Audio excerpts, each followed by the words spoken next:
Hey, kamusta? Ano nangyari sa atin? Hindi tayo napag-shoot ng last week dahil konti lang yung... Hindi wala tayong review last week dahil konti lang yung nakuha natin. Pero itong linggo na ito, ang dami natin nakuha. So, simulan na natin nalala. Meron tayong mga sapatos ngayon. Marami pa tayong sapatos nakuha pero papayat lang natin yung mga magaganda. Ito, bali ang pala nito ay Nike Overreact ISPA. So, buong-buo pa to. Gagamitin ko na lang muna size 8.5 pero kaso sa akin ang resale value ay over $100. So, tsamba. Tapos meron tayong Jordan 1 size 8.5. Sana mabili na to dito today. Yan, like new condition, walang creasing. Yan, okay. Meron tayong On Cloud size 12, di pa natin ito napopost dito. Ipopost natin ito dito, so sana mabili ito dito. Ang pangalan niya ay Cloud Boom Echo. Dami natin nakuha ngayon linggo na to. Tapos meron tayong Vapor Max na 6Y pa to o 7 women's. Ang ganda rin. Yan. Meron siyang disc dito. So, pinost ko din to dito pero hindi pa nabebenta. Pero kung hindi ko naman mabenta to, meron ng pagbibigyan. Tapos meron last na for the shoes, Nike na Pale Ivory. Yan. Buo pa rin. Mga walang heel drag. Lahat ko napapanood yung video ko sa shorts. Ang dami kong iniwan na mga sapatos. Hindi ko na pinagkukuha. Dahil sobrang dami. Tapos marami pa rin tayong mga iba sapatos dito. Hindi ko na papakita. Okay. Meron tayong Carhartt na shorts. Size 32 ata ito. Ayan. Ang ganda. Wala rin tama. Walang bansya. Walang butas. Ganda. Size 32. Tapos, ano to? Basics. Basic na Carhartt ulit. Shorts. Yan. Basic. Meron tayong nakuha ko ng women's. Kinuha ko na rin, Carhartt pa rin. 1. Okay, madami to. Grabe. Bagsak ko na lang. 2. XS. Loose fit. So, pwede pang women's, no? Women's. Puti. Yan. Ito. Pink ba to? Hindi ko alam. May konting tama pero okay lang yan. Baka mawala. Another Carhartt na tie-dye. Yan, pocket tee. Ang size nito ay M, 8 to 10. So, women's, kids, yan. Tie-dye. Tapos ito, meron tayo sa nakuha. Ganda na ito. Size S. Size small. Okay, condition like new. Ito, nakuha ko ata ito ng Platos. Konti lang yung nakuha natin. Ito, ang ganda na ito. Carhartt X Harley. Ay, Carl! Nako, size medium to, reversible. Taas size natin.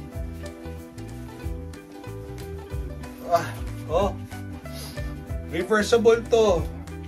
Harley na sabi ko to. And anyways, dinampot ko na.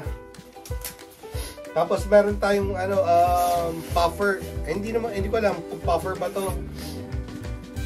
Size medium pero women's medium to Carhartt pa rin syempre. Condition nito like brand new, kulang lang ng hand tags. Pero ito talaga Harley. Nakita ko sa eBay ang bentahan nasa $80, so parang mga 4,000 pesos. So baka ganun ko din i-presyo pag pumunta ng Pilipinas. Ngayon ako nakakita nito. Yan, Harley reversible. Gray dito sa loob, tapos black dito sa labas. Okay? Yan. Tapos meron tayong nakuha na tatlong Lululemon na pants. Unfortunately, size 42. So, pag wala, meron lang pagbibigyan o ibebenta ko na lang to dito. Tatlong Lululemon na ABC pants. Ang ganda sana. Pinost ko na rin, pero pinost ko na dito pero hindi pa rin nabibili. Okay lang yan. Tapos meron tayong isang ganda rin na ito. Size natin ulit. John Carl. Yan. Mountain Hardwear. Ang ganda nito. Parang vintage vibes pero I-PSG ko muna ito, i-hold ko muna. Pero pambenta ko lang dito, pambenta ko rin dito to eventually. Ang ganda na ito, Mountain Hardwear. Tapos meron tayong Hugo Boss na sweater, pullover size large. Yan. Kuha lang natin pag may logo siya dito o embroidery, yun lang ang kukunin natin sa Hugo Boss. Kasi yung iba maselan, pag walang mga insignia o logo ayaw na kunin. Okay. Next, kahapon lang to, nakakuha tayo ng medyo basic pero kaya ako kinuha siya. Ayan o, dalawang Carhartt. Pero whip yan, work in progress. Ang ano nito, size 2XL. So, nung sinukat ko parang 25-26 yung width. So, Sir Mark, if you're watching, special embroidery gold thread yung ginamit. Tapos whip to, work, at yung whip in progress, ito yung parang ano, di ba yung Carhartt is workwear. So, ito is more yung tailored na, more tapered na fit. Pang passion na to, passion ng Carhartt, no? Dalawang t-shirt basic. Tapos nakakuha tayo ng isa kasama niya, another Carhartt na whip. Yan, pero ang pagkakaalan niya ay ito lang. So yung logo niya ay nasa may sleeve o nandun sa may kamay na. Pero Carhartt whip pa rin, kaya natin siya kinuha. Okay? Kahapon ko lang to nakuha, set na to. May kasama pa yan, mamaya abangan nyo. Ito pala, kunin ko na. Pambenta ko na lang to dito. Kaya natin to kinuha. Brand new siya. Okay, brand new. Brand new, tapos XL tall. Medyo mahaba, so baka dito ko na lang to ibenta tong Carhartt na to. Meron siyang sleeve hit, tapos meron siyang logo doon sa baba. Yan. Tapos, brand new. Yan, with hang tags pa to, o hang tag. Ayan no, dito ko na lang ito ibebenta. Laki eh, kung small sana to o medium, tas maganda yung kulay like black or gray or red, diba? O, so, tapos marami rin tayong nakuha na pambenta dito ng mga damit. Sample niyan, hindi ko lang kung gusto nyo to, kung uwi ko pa, ito, katulad nito. Size large na quarter zip na Nike. Yan, nakalagay dito $80. $80 yan. So, ito, nakuha natin to. Marami tayong nakuha mga ganito, pambenta lang dito. Mga pantalon, mga anik-anik. Tapos ito pala, nakakuha tayo, yan. Familiar ba sa inyo? Malamang hindi. Hindi nyo sasabihin Kuji Vibe, diba? O, hindi talaga siya Kuji Vibe. Pero pag nakita nyo itong brand na to, Proto-J, kunin nyo yan. Para sa akin, parang kamag-anak siya ng ano, ng Kuji. Naglalabas din itong Proto-J ng yung Kuji type na sweater. So, naibebenta rin dito ng $100, $120 yung isang sweater na Proto-J. Pero ito, this one, siguro ay meron din siya, oh. Meron din siyang feels na gano'n, ng konti. So, baka umabot pa ito ng $70, okay? Next one, camouflage. Yung zipper nito meron pang hang tag. Kinuha ko siya dahil siya ay cut, tapos brand new, saka siya ay camo. So, basic na windbreaker. Size large, cut, Caterpillar. Yan, yung brand. Yan, hindi naman siguro ito mahal, pero brand new. So, baka maibenta natin dahil camouflage. Pang hunting-hunting nila dito. Ito yung isa pa yung sample na gusto kong ibebenta ko dito. Hindi ko na, ano ka lang to, pambundle ko lang to sa Goodwill.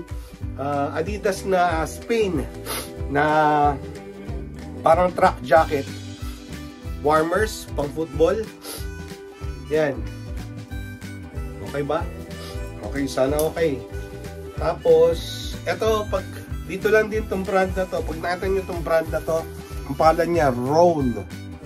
Yan. Usually, yung mga Roll, makikita nyo kung sa Lululemon, meron siyang tahi dito. Dito naman yan, tatlo. XXXX.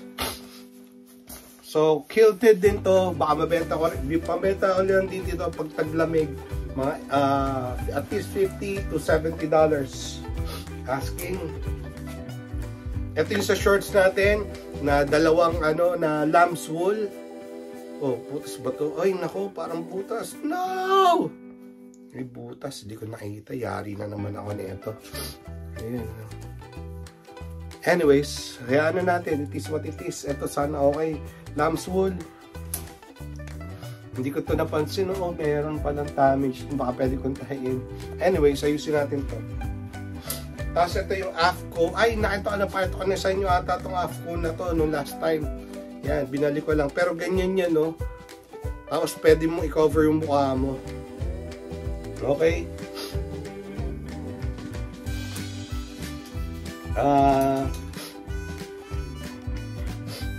Basic. Tommy na, ano, pang Dell. Sana bilhin mo. Oh, basic.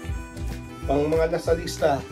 Tapos ito naman, knitted siya. Knit na size medium. Maroon. UP.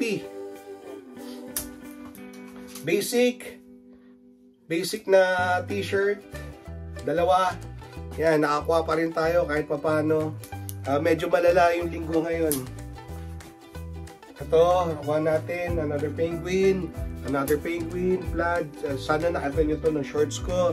Sir Mark, Sir Mark, ito, size 8. Sabi ko, dilaw.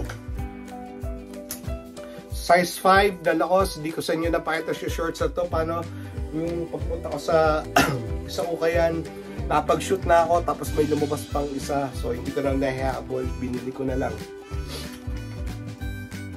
Sir Mark uli. Oh, big logo na ano. So, meron ka ng dalawa na lakos uli. Okay?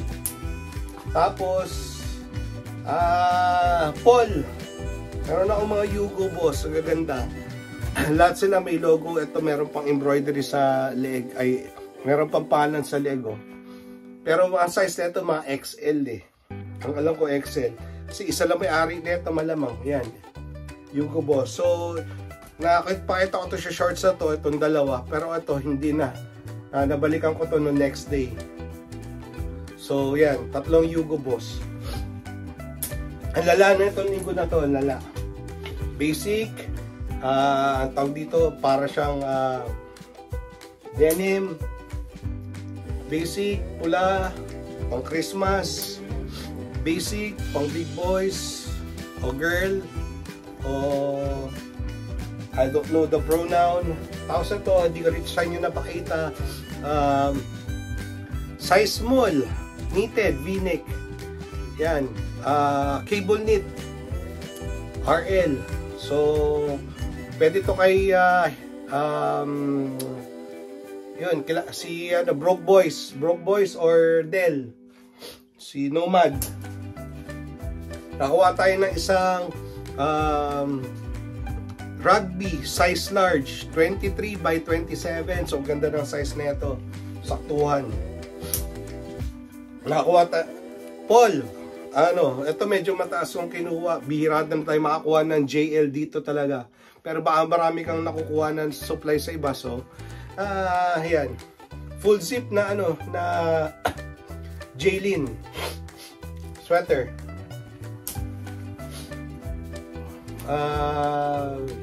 Paano na ito? Dell. Sweater. Good. Walang issue. Next. Ito na. Del Christian uli. 1. Good size to lahat. Ay, XL pala.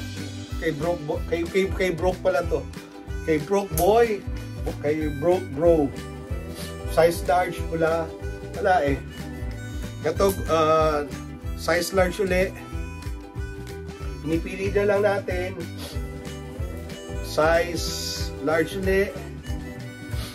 Ito, hindi ko napakita sa inyo. Size medium. Ganda na ito. Automatic cap. Auto cap yan. Ito, gray, size large, auto cap uli. Tapos, meron tayong cream, auto cap. Mahal uli yung kuha ko dito, but hindi natin mapalagpas pagka maganto. Size large, manipis lang, neat. Size 2XL, kay Broke ulit ito. Kay Broke, wala mo ng utang. Wala ko nandito ako. Size medium, luxe. Okay. Tapos, isang size medium. Tapos, hindi pa tapos. Ito, meron tayong nakuha uli na varsity jacket. This one is Steve & Barry. Parang tough brand dito. Heavy duty din. Steve & Barry. Ano siya? University of Michigan. So, very subtle yung logo niya. University of Michigan Wolverines colorway. Tapos reversible uli siya. But unfortunately, wala na siyang back hit or kahit sa kabila, wala na. Basic lang siya. But it is what it is. Tapos, itong isang araw, papasok ako sa trabaho. Kakamadali ko. Hindi. So, kinuha ko lang. Sabi ko, nagpapa-starter to ah. Yan o. Parang Tar Heels colorway. Yan, di ba? Kaso lang wala eh. Walang nakalagay na ano. Napansin ko sa sleeve lang, may tag pa siya. So, yan. Size medium to, Tar Heels. So, yan. North Carolina yung colorway. So, yan lang yung minadali natin. Madami pa sana tayong papakita. Kaso lang na. O, hanggang dyan na lang ulit. Salamat sa panood. Hanggang sa muli. Paalam. Di ako kasya.